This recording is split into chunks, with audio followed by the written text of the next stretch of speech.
Yuk, cepat mulai, Ren. Siap senior.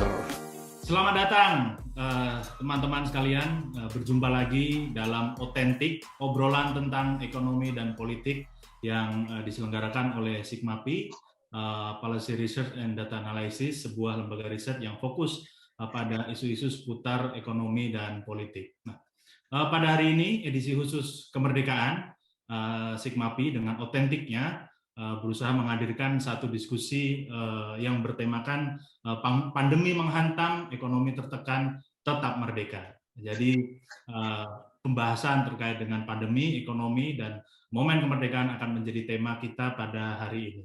Nah, kebetulan saya tidak sendiri di sini. Saya Reno kembali bersama dengan senior saya, Saudara Hardi Hermawan. Silakan.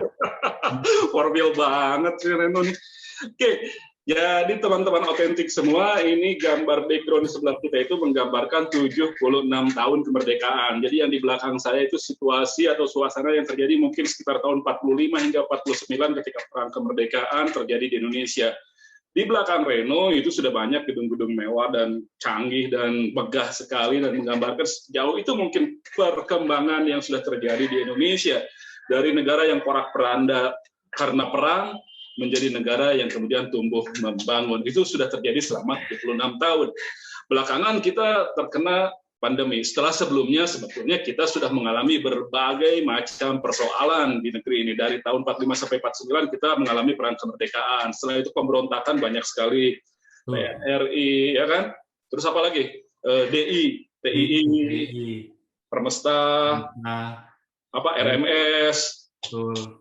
Ya kan? Gejolak-gejolak internal senior. Gejolak-gejolak internal. Nah, sepanjang kurun itu pun sebetulnya wabah penyakit juga banyak terjadi di Indonesia. Usia harapan hidup orang Indonesia dulu tuh mungkin di bawah 60 tahun. Jadi umur 50 tuh udah tua renta kalau zaman dulu ya. Kalau sekarang kan ya Reno aja mungkin udah 50 udah masih keren aja. Senior udah 50 masih main badminton.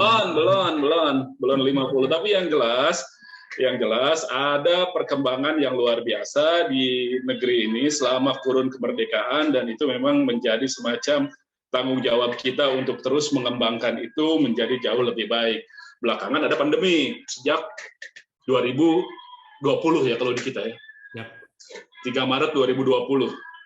Itu kasus pertama, dan kemudian itu yang menjadi persoalan karena pandemi ini menimbulkan korban jiwa yang sangat banyak, korban terinfeksi yang sakit juga sangat banyak, biaya berobatnya juga lumayan mahal bagi beberapa orang yang harus keluar uang, bagi negara juga banyak sekali yang dikeluarkan, berapa ratus triliun, udah 880 triliun tahun ini yang dikeluarkan untuk itu.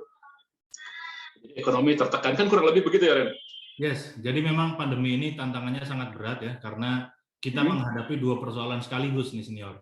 Yang pertama persoalan kesehatan, dan tentunya yang kedua adalah persoalan ekonomi. Jadi tantangan pada kemerdekaan kita kali ini, khususnya di usia kita ke 76 ini juga tidak mudah, karena pemerintah, bukan hanya pemerintah, tapi juga seluruh elemen masyarakat harus menghadapi dua persoalan itu yang juga merata ya, bukan hanya di Indonesia, tapi juga di seluruh negara di dunia. Sehingga ini satu momen yang penting untuk kita diskusikan hari ini, karena membutuhkan satu pemahaman yang menyeluruh serta refleksi yang mendalam, karena khusus edisi khusus kemerdekaan gitu senior. Nah, kita harus tetap merdeka karena udah diperjuangkan dengan berdarah-darah. Jadi biarpun pandemi menghantam, biarpun ekonomi tertekan, kita tetap merdeka.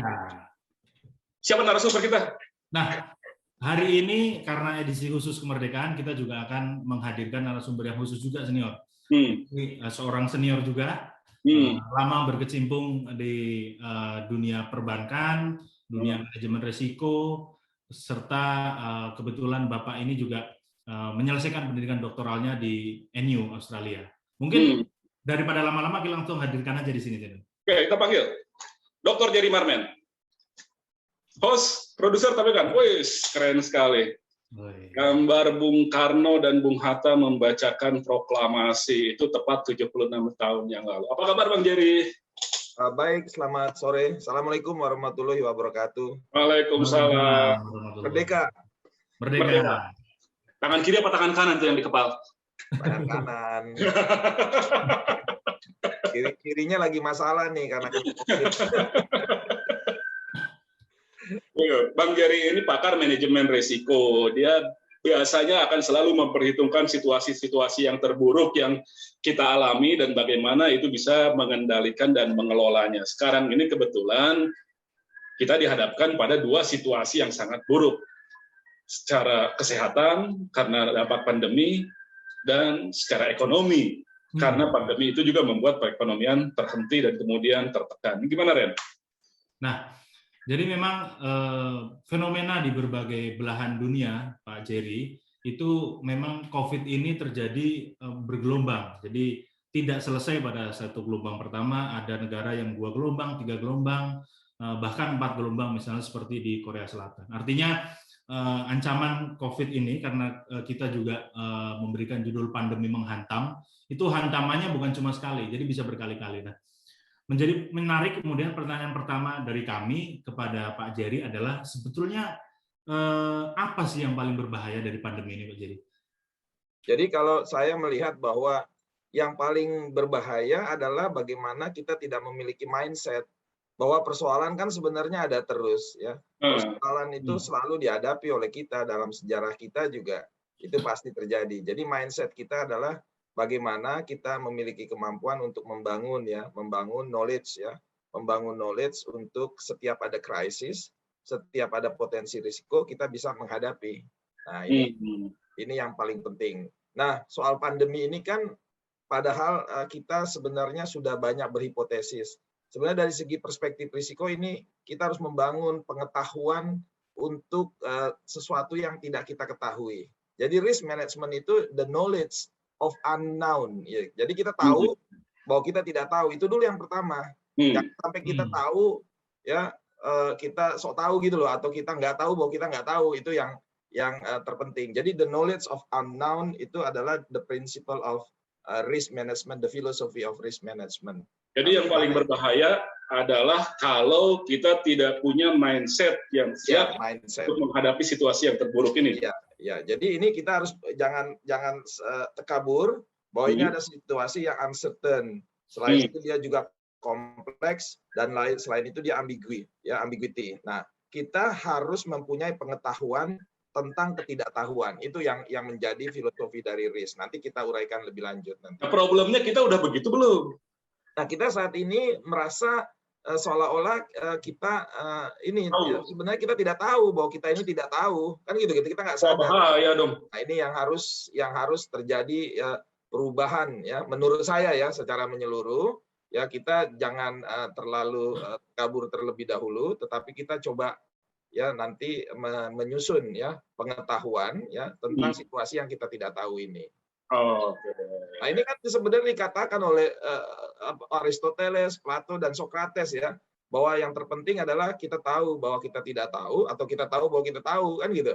Ya, dan sebenarnya persoalan-persoalan seperti yang dialami kita sekarang ini kan dalam sejarah terlalu berulang kan, kita selalu dihadapkan pada persoalan-persoalan pelik, apapun judulnya, bencana alam, perang, betul. wabah. Ya, jadi setelah kita sadar, kita tahu bahwa kita nggak tahu, ya, baru kita lakukan bagaimana pengumpulan informasi. Itu yang terpenting sekali.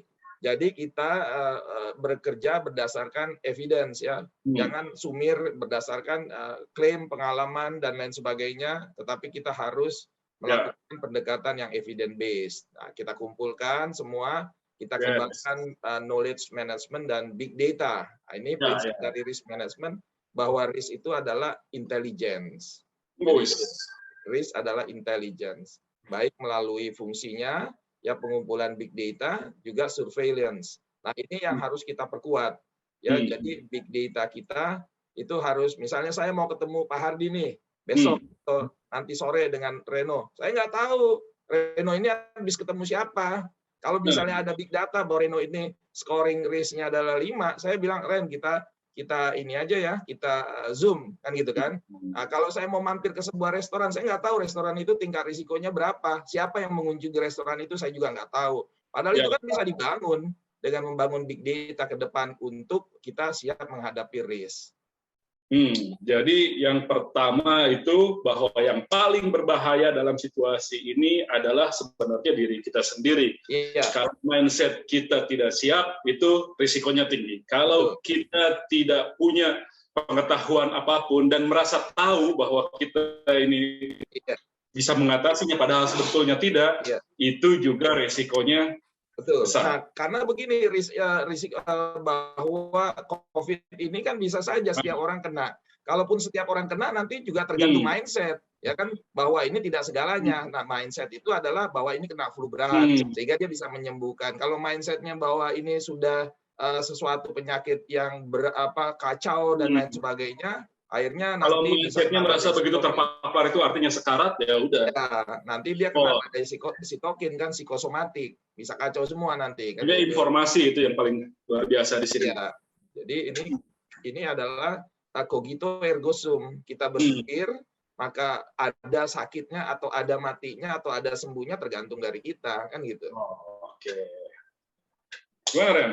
Nah, kalau dari situ Pak Jerry, lantas langkah apa sih pertama yang perlu kita lakukan secara konkret ya untuk kita bisa memiliki manajemen risiko yang tangguh, kan tema Indonesia 76 ini kan Indonesia tangguh, Indonesia tumbuh. Nah, gitu, tergantung ya. Jadi pertama bisa pada tingkat individual, kedua bisa pada tingkat grup ya, grassroots ya, bisa pada komunitas, misalnya pada tingkat RT, RW atau keluarga ya, sebagai sebuah grup atau kelompok yang terkecil. Nah, kemudian pada tingkat makro negara. Nah, jadi pertama tadi sudah disampaikan yakni mindset, baik itu individu maupun grup, ya kemudian maupun negara. Terus yang kedua adalah kita membangun pengetahuan atau knowledge berdasarkan informasi. Jadi adalah penting bagi negara itu mengumpulkan informasi. Nah, yang ketiga tentu kita harus memperkuat basis disebut risk tolerance kita. Risk tolerance kita itu macam-macam, misalnya melalui berbagai program yang dilaksanakan oleh negara dalam skala makro ya. Kemudian juga melakukan community activities, solidarity di tingkat meso ya, di tingkat masyarakat atau kelompok. Terus yang ketiga, kita di tingkat individu juga menjaga toleransi kita, yakni menjaga kesehatan individual. Ya, jadi biar negara bikin macam-macam, rumah sakit banyak, kalau kita juga selebor, ya tidak siap, ya suka-suka, ya nggak berjemur dan lain sebagainya, kita bisa terpapar juga. Jadi ini tidak bisa diatasi sendiri-sendiri. Jadi pada tingkat individual, ya kita harus membangun mindset, tingkat kelompok, solidaritas, karena rumah sakit nggak cukup ya, harus ada semacam community shelter, dan kemudian baru pada tingkat negara. Jadi harus ada semacam satu gerakan ya, movement untuk mengintegrasikan ini. Nah, dalam risk management kita punya pengalaman itu kan? Ya, dalam risk management ini disebut enterprise risk management, starting from macro ya, organization wide, terus kemudian pada divisi atau tim, kemudian baru nanti ke individu. Jadi harus ada risk management. Itu kan yang di belakang Bang Jerry itu gambar proklamasi itu hanya dilakukan oleh beberapa orang di Pegangsaan Timur, lalu kemudian bisa turun sampai ke bawah, semuanya bahu-membahu, dan seperti yang digambar di belakang saya ini, mereka melakukan segalanya bersama-sama, hingga ini kemerdekaannya terwujud betul. Gitu. Nah, sekarang pun ini momentum untuk itu kan? Ya, itu karena mereka memiliki common ideology ya, common values. Common values ini mindset-nya juga.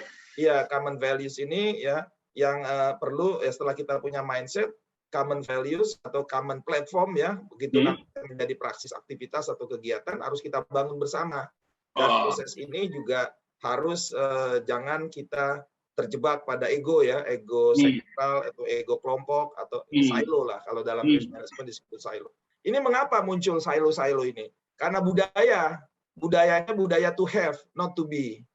Jadi bagaimana kita memiliki pemerintah yang baik, memiliki pemerintah bukan menjadi rakyat yang baik. Bagaimana kita memiliki mentalnya juragan semua kalau gitu ya. Iya, memiliki pemimpin. Bagaimana kita memiliki pemimpin padahal harusnya menjadi pengikut yang baik. Kayak Bung Reno, bagaimana memiliki istri yang baik. Harusnya kan menjadi suami yang betul. Mana Reno tuh? Orang tua bagaimana orang tua bagaimana memiliki anak yang baik, harusnya menjadi orang tua yang baik. Anak juga harus bukannya bagaimana memiliki orang tua yang baik, tapi menjadi. Nah, karena kita to have not to be, akhirnya jadi silo. Itulah Reno ini ngarep jadi anak sultan, ya nggak mungkin lah. Iya, pada saat itu waktu kemerdekaan itu kan semua nggak berusaha memiliki pemimpin yang baik, tapi menjadi rakyat yang baik.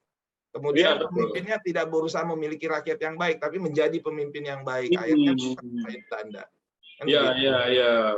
Tidak hanya berusaha memiliki negara yang merdeka, tapi mengusahakan kemerdekaan itu. Iya, bagaimana menjadi orang yang merdeka, ya sehingga secara agregatif bisa membentuk komunitas yang merdeka dan juga negara yang merdeka. Bangsa yang merdeka lah, bangsa kan gitu. Oke. Ekonominya kemarin. Nah, Pak Jerry, gini. Nah, situasi sekarang ini kan kita menghadapi dua situasi krusial ya, antara kesehatan dan ekonomi yang menurut kami itu tidak perlu dipertentangkan, artinya harus diselesaikan secara paralel. Nah, itu bagaimana Pak Jerry melihat dua hal ini yang harus diselesaikan secara paralel ya, antara ekonomi dan kesehatan ini? Jelas harus ada priority ya. Kalau kesehatan itu kan basic need ya, ekonomi kan dia global. Kalau ekonomi kita bicara soal kebutuhan pokok, pangan dan lain sebagainya, that's priority. Ya, jadi kalau bicara soal growth dan lain sebagainya, mungkin itu prioritas berikutnya. Jadi kita harus clear, what's the priority? Gitu prioritas pertama adalah bisa hidup. Iya, kesehatan, dan kedua, kalaupun bicara ekonomi yang berkaitan dengan ekonomi yang dimaksud adalah kebutuhan dasar. Kebutuhan dasar dulu, Bung Reno. Karena kalau enggak nanti kita kejebak nih, kan gitu kan. Nanti VOC-nya Belandanya datang lagi kalau kita nggak clear, kan gitu kan. Gitu Karena kan dulu memang perdebatannya kencang tuh Pak, ya kan. Bung Karno kan didebat terkait dengan apakah merdeka dulu atau melek huruf semua dulu, kan kira-kira begitu. Di 1 Juni itu kan. Tapi Bung Karno memberikan prioritas sebelum semuanya dilakukan ya kita merdeka dulu. Nah, kalau bahkan prioritasnya apakah punya undang-undang dulu. Ntar aja merdekakan dulu, ntar sambil jalan kita benerin kapalnya yang bocor. Jadi kita set the priority ya. Iya, jadi itu penting sekali supaya clear bahwa kita satu bangsa yang benar-benar satu gitu loh. Kalau sekarang apa? Bertahan hidup dulu.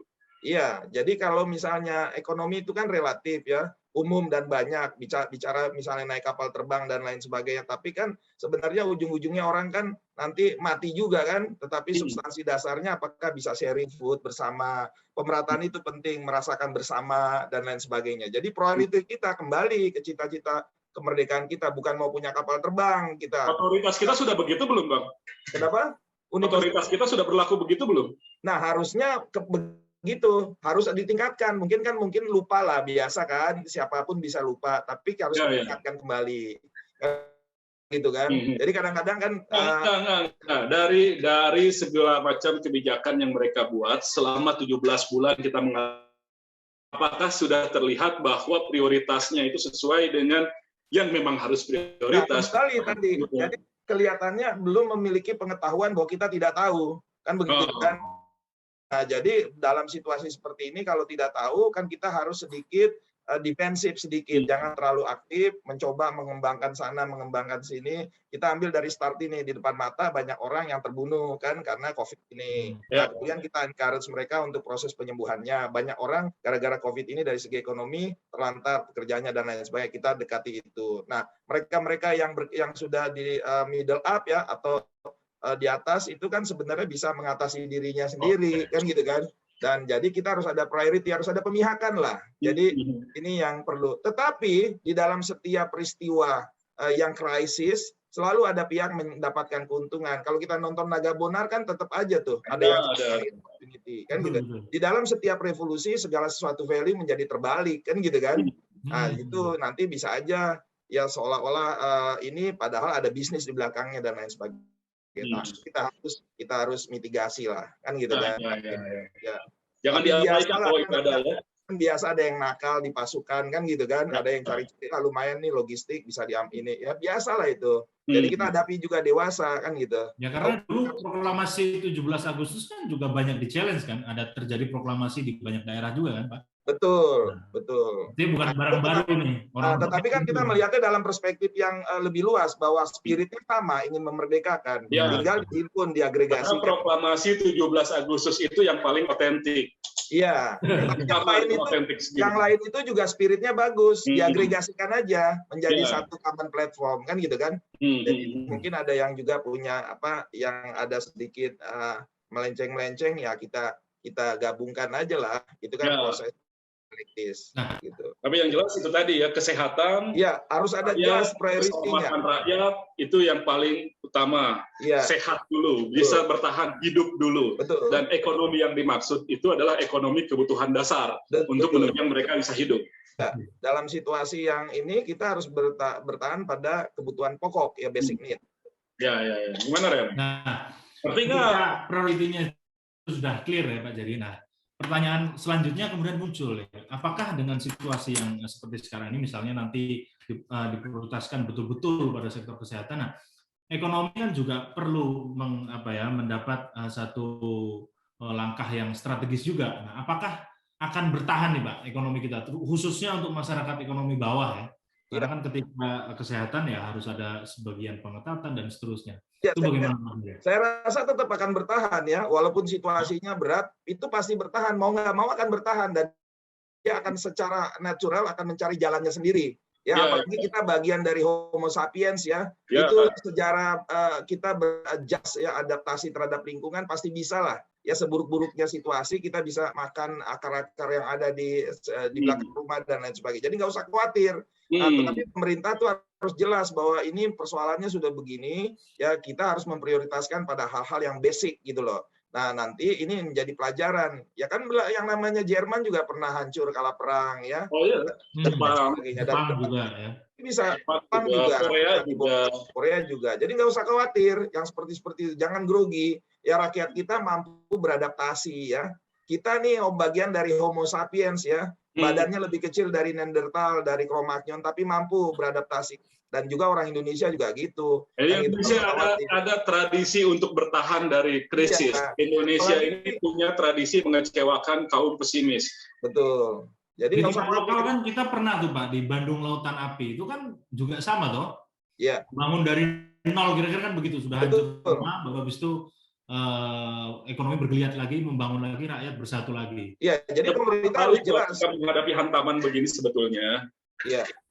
Jadi yang jelas kan pemerintah melakukan kebijakan counter cyclical ya. Ya, dalam situasi seberat apapun harus menjadi the big buyer ya untuk merangsang ya pemulihan ekonomi. Jadi pemerintah bisa mainkan itu nanti, nggak usah khawatir kan gitu. Jadi sebisanya yang dilakukan. Jadi sekarang udah benar nih PPKM dulu. Ya, sudah benar, tetapi bagaimana penyalurannya kemana itu harus clear.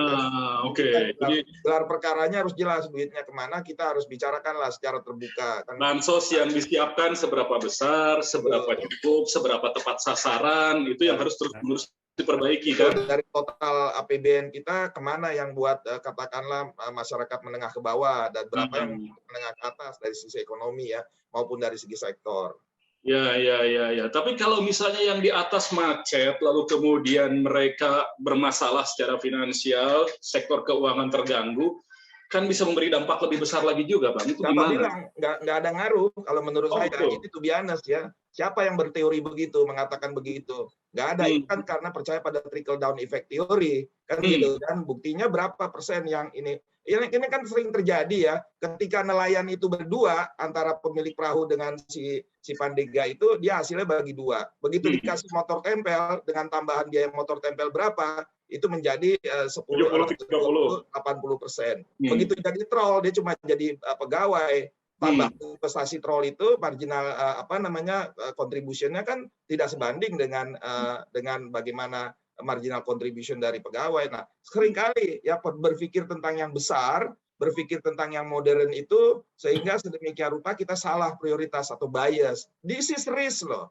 Risk itu bisa nempel di level kegiatan, bisa nempel di level program, bisa nempel di level strategi, bisa nempel di level policy, dan bisa nempel loh dia di level visi dan misi. Nah, terus buat mereka-mereka itu harus diapain? Ya, jadi harus belajar bahwa konsep inherent risk itu bisa melekat di setiap kebijakan yang mereka ambil kalau salah kebijakan. Ya, mereka kan belajarnya nggak begitu, mereka belajarnya gimana dapat sebanyak-banyaknya. Iya, tapi itu kan manusiawi lah. Artinya kita harus melakukan counter, ya bagaimana prosesnya itu dibenarkan. Jadi kan power kan ada kecenderungan tergoda untuk korup. Nah, kita jadi ini harus memaksa mereka belajar. ya kita harus governance-nya harus kita bangun baik dengan menggunakan model lama maupun model baru dengan penerapan teknologi dan lain sebagainya. Kan begitu kan? Ya. Artinya jangan juga tergoda untuk melakukan kegiatan-kegiatan yang sifatnya boros, nggak efisien, lebih mementingkan yang punya. Jadi reflection itu besar, tapi nanti nggak efektif untuk penanganan pandeminya. Betul, reflection itu penting. Jadi perlu refleksi ulang ya. Kalau kita baca Sampar ya dari Albert Camus ya.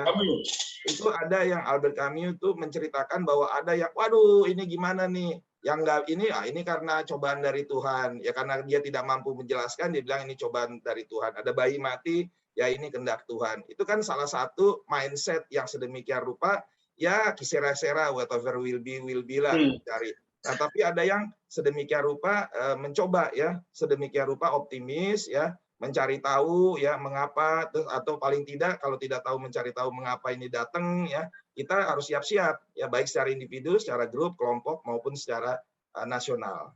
Nah, jadi ini mindset ini penting bahwa COVID ini akan terus terjadi yang mungkin dengan varian baru dan kemungkinan semua orang bisa menghadapi, tinggal kita alokasi resources kita kepada yang prioritas. Nah, siapa prioritasnya? Kita perlu lakukan segmentasi. Kita urusin aja yang punya komorbid, atau yang tua-tua dan lain sebagainya. Yang ini biarin aja, tapi harus divaksin dan lain sebagainya. Jadi fokus kita preventif pada yang komorbid dan yang lain. Kalau enggak, kita babak belur. Artinya mengurusin yang sehat-sehat ya dan lain sebagainya. Biarin aja yang sehat, tapi mindsetnya dirubah. Bahwa ini kena berat, kan gitu kan? Bikin acara, nonton dan lain sebagainya. Ya tapi pakai masker dan itu terusin aja. Jaga jarak, pakai masker, tempat cuci tangan disediakan, protokol harus disediakan untuk membiasakan diri juga nantinya akan tetap seperti itu. Nah, kalau kena jangan heboh, ya balik ke rumah, ya terus dia semua kan udah tahu kan gitu, dia nggak punya komorbid dan percaya diri, jangan panik kan gitu kan. Ya kalau misalnya susah nggak bisa napas, belajar pernapasan atau pakai oksigen kan gitu kan. Jadi gitu, pasti semua kenal lah kalau misalnya terus-menerus kayak demam berdarah dan influenza. Tinggal mindset-nya. Mana Ren? Ngerti nggak? Ya. Nah, tadi ada yang menarik tuh soal katanya Pak Jerry kita terlalu percaya sama trickle down effect. Nah, saya lihat nih, negara kita ini kan sebetulnya jarang ya ada rintik-rintik ya, netes-netes itu kan jarang. Yeah. Lebih banyak ada air terjun sama hujan deras. Nah, mungkin mindset kita nih jangan trickle down effect lagi Pak Jerry, tapi air terjun, jadi airnya deras ya ke bawah. Nah, gini Pak Jerry, ada pertanyaan lagi. Nah, kita kan usianya sudah 76 tahun merdeka, dan sebentar lagi, bukan dalam tempo waktu yang lama, Indonesia akan mencapai usianya 1 abad atau 100 tahun Indonesia merdeka. Nah, apakah pandemi ini kemudian menjauhkan Indonesia dari cita-cita kemerdekaan, juga cita-cita 100 tahun merdeka. Gimana menurut pandangan Pak? Ya, kalau kita berpikirnya strategik ya, pandemi ini harus kita jadikan sebagai gaya dorong dari luar. Karena menurut pengamatan saya, kita tuh berada dalam kelembaman histori ya, historical inertia. Sebelum Belanda datang di zaman kerajaan, itu struktur perekonomian kita trikotomi loh. Ada raja besar, ada raja kecil, ada rakyat jelata. Kemudian waktu Belanda datang, raja besar diganti sama VOC dan Belanda. Raja kecil diganti oleh Timur Asing. Kemudian yang namanya rakyat jelata diganti jadi pribumi inlander. Kemudian setelah merdeka, Belanda VOC-nya diganti oleh negara dan BUMN. Bahkan BUMN sampai punya cucu, kan gitu kan. Dan kemudian yang namanya Timur Asing diganti jadi swasta, konglomerat, dan lain sebagainya. Mendapat prioritas. Kemudian yang namanya pribumi inlander ini menjadi UMKM ya, istilah UMKM dan lain sebagainya. Jadi secara struktural, historis itu terjadi historical inertia. Nah, COVID ini harusnya menyadarkan kita untuk refleksi ulang bahwa kita perlu memecah ya. Jadi biasanya kelembaman itu dalam teori fisika hanya bisa diatasi apabila ada gaya dari luar. Kan hukum fisika Newton itu mengatakan apabila zat atau benda dalam keadaan diam, dia diam terus. Kalau bergerak, dia bergerak terus. Tapi kalau ada friksi statis dan friksi kinetis, kemudian kelembaman itu terjadi, jadi harus ada gaya dorong dari luar. Nah, ini momentum untuk semua merubah paradigm, ya merubah mindset, ya bahwa ini nggak bisa seperti ini. Nah, dengan demikian COVID ini harus dijadikan kekuatan. Jadi harus dijadikan opportunities untuk dari segi kebijakan mencoba merefleksi, ya, mencoba merenungkan, kemudian mencoba menata ulang kebijakan. Ya, apakah ya harus ada alternatif berpikir lah, nggak usah terlalu juga takut merubah apa namanya paradigma pembangunan dan lain sebagainya. Kemudian di tingkat menengah dan lain sebagainya juga berefleksi, berusaha itu untuk apa sih, kalau kemudian ada isu ekonomi pancasila, menjadi kaya itu untuk apa sih, ya kan gitu, menjadi konglomerat itu untuk apa, toh akhirnya mati juga kan gitu. Nah, jadi harus ada reflektif ya, mungkin dia dengan pengalaman istrinya meninggal, ya suaminya meninggal, keponakannya meninggal, harus bisa berefleksi loh ini, kesempatan untuk melakukan reflection. Jadi Albert Camus mengatakan di dalam cerita Sampar itu akhirnya semua orang melakukan refleksi, setelah refleksi dia rumuskan, habis itu dia melakukan praksis ya untuk berbuat sedemikian rupa melalui sesuai dengan refleksi yang berikutnya yang lebih baru. Gimana memastikan supaya jalurnya itu, jalur pemikirannya itu seperti tadi. Jadi setelah peristiwa ini refleksi, mengambil pelajaran. Ya. Bukan setelah peristiwa ini frustrasi, ngambil simplikasi. Nah, jadi bagi orang-orang yang memiliki kesadaran lebih tinggi, yang the so-called katanya leader, ya lakukanlah campaign, lakukan sosialisasi, dan lakukan gerakan ya supaya ini menjadi movement untuk kesadaran bersama. Jadi memang harus ada gerakan, tetapi gerakan ini tidak individual, tetapi bersama-sama. Jadi nggak modelnya zaman dulu lah, seperti kalau di ada di Cina ada Mao Zedong lah atau Deng Xiaoping ya. Sekarang kita bersama-sama lah. Jadi leadership ya, systemic leadership, systematic leadership, karena udah nggak ada zamannya lagi untuk orang ya. Dulu kan ada nabi ya, kemudian diganti oleh pemimpin menjadi partai yang membawa harapan. Sekarang komunitas. Karena kan sekarang sudah basisnya basis masyarakat, gerakan dari bawah. Dan jadi, ada digitalisasi. Dan digitalisasi. Supaya digitalisasi ini juga tidak menimbulkan inequality baru. Ya, kalau dilihat kecenderungannya kan, misalnya itu Tokopedia udah bergabung dengan Gojek dan bergabung dengan dan itu dimiliki juga oleh dari luar. Jadi jangan sampai nanti ini gejalanya sama VOC, tapi VOC-nya berbentuk investor-investor di Tokopedia, Lazada, dan lain sebagainya. Nanti kita nggak bisa ngangkat lagi loh pejabat-pejabat di zaman dulu ada perjanjian Gianti kan. Kalau pejabat harus perizinan dari VOC. Nanti kita bikin kebijakan policy juga harus berkaitan nego dulu, ngobrol dulu sama konglomerasi global ini.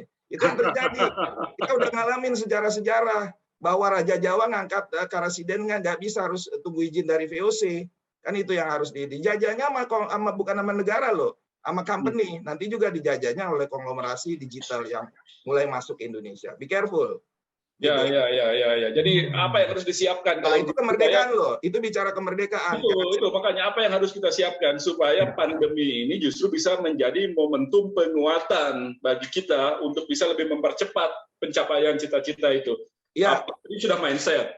Tadi sudah pemahaman tentang informasi, tapi apa yang secara lebih praksis, apa yang secara lebih teknis bisa diupayakan supaya itu benar-benar kita bisa dapat mengambil pelajaran hikmah yang terbaik dan itu bisa menjadi daya dorong kita untuk percepatan. Nah, perlu ada gerakan-gerakan ya yang dimulai dari mana saja, bisa dari bawah, dari tengah atau dari atas yang concern dengan ini. Misalnya Bung Reno kan punya concern ya, buatlah kita gerakan semacam ini dan ini harus dijadikan semacam snowball ya, bola terus, kemudian nanti bergabung gerakan-gerakan ini sehingga menjadi sebuah gerakan massal. Jadi kita bisa mulai dari diri kita ini, terus kemudian kita lancarkan terus gerakan-gerakan tersebut ya. Jangan underestimate sama gerakan-gerakan perorangan. Ya, nah Sigma Pi bisa bermain, terus kemudian mencoba mengajak yang lain dan mempengaruhi yang lain, dan sini menjadi social movement. Ya, ini harus menjadi ideologi. Nah, apa yang kita munculkan, kita sebarkan ini mungkin gayung bersambut, kontak-mengontak, jadikanlah itu movement. Jadi paling dalam persepsinya sudah tertanam dulu gitu kan. Apalagi ada digitalisasi makin lebih cepat tersebar. Ya, kan ada gerakan-gerakan tuh yang masuk ke kementerian, masuk kemana-kemana tuh ya, yang katanya udah mulai diselusupi. Ya kita bikin sama lu juga lah. Jadi kehadirannya bukan kehadiran struktural, tapi kehadiran fungsional. Reno sebagai kader hadir secara fungsional. Kita mulai masuk melakukan pembaruan, melakukan pewarnaan terhadap kebijakan dan lain sebagainya. Betul. Iya, karena zaman dulu kan kita juga merdeka bukan karena peran satu pihak toh. Ada berbagai macam, ada Budi Utomo, ada Edise Partij, ada PNI baru, Syarikat Islam, dan seterusnya. Iya. Artinya bukan dengan hanya satu usaha, artinya bangunan kemerdekaan kita ini terdiri dari berbagai macam Betul. batu bata, semen dan seterusnya kan kira-kira begitu. Iya. Jadi ada gerakan-gerakan itu kan, walaupun itu ada yang berbau-bau ke kiri atau kemana, gerakan itu nanti diagregasikan. Dan awalnya kecil-kecil itu. Ya, nanti diagregasikan dan diartikulasikan. Misalnya Budi Utomo kan, misalnya dia berorientasi kepada local wisdom, kepada local culture. Kemudian berkembang lagi yang lain kan begitu kan? Tarekat Islam dan lain sebagainya terus berini. NI dan lain sebagainya. Jadi itu dulu aja bisa tuh. Duitnya, resource-nya kan susah kan. Sekarang kenapa nggak bisa? Modelnya mungkin sekarang inisiator satu orang juga. Betul. Dan mereka pada waktu itu adalah kaum yang terselamatkan atau terbebas dari pandemi tahun 1920.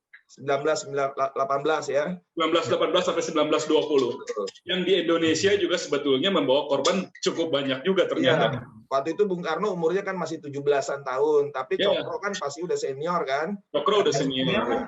Agus Salim udah senior. Iya. Jadi sebenarnya konteksnya sama. Mereka selamat itu. Tapi sebenarnya konteksnya sama, kan begitu kan? Nah, jadi kita sebenarnya ceritanya berulang, this is repeated game, ya. Jadi tapi mindsetnya tetap semangat dan lain sebagainya, gitu loh, Bung Reno. Jadi sekarang ada revolusi industri keempat, ada pandemi. Nah, sejarah itu biasanya menghasilkan setelah itu tuh ada banyak sekali perubahan yang terjadi. Iya, sekarang kan eranya digitalisasi ya. Kita nggak tahu setelah digitalisasi ini apa. Ya, what's beyond, apakah spiritualisasi atau apa, tapi minimal kan kita mulai mencoba ya bahwa di setiap era ada persoalannya. Di era industri kan ada 1918 itu dan seterusnya. Dan ada Great Depression secara ekonomi. 1918 itu di Spanyol, Bang. Kesininya 1920 baru nyampenya nih. Iya, terus kemudian 32 ada lagi Great Depression kan di Eropa. Habis itu ada Perang Dunia. Jadi kalau diawali dari Perang Dunia pertama, flu Spanish flu, Great Depression, Perang Dunia kedua. Lalu setelah ini dan di kita ada G30S. Betul. Jadi bicara kemerdekaan ekonomi itu sebenarnya dimulai dari diri sendiri. Merdeka itu kita mindset. Kalau Foucault bilang kita di penjara bagaimana, nggak di penjara, kita tetap merdeka. Orang pikiran kita siapa yang bisa penjarain kan gitu.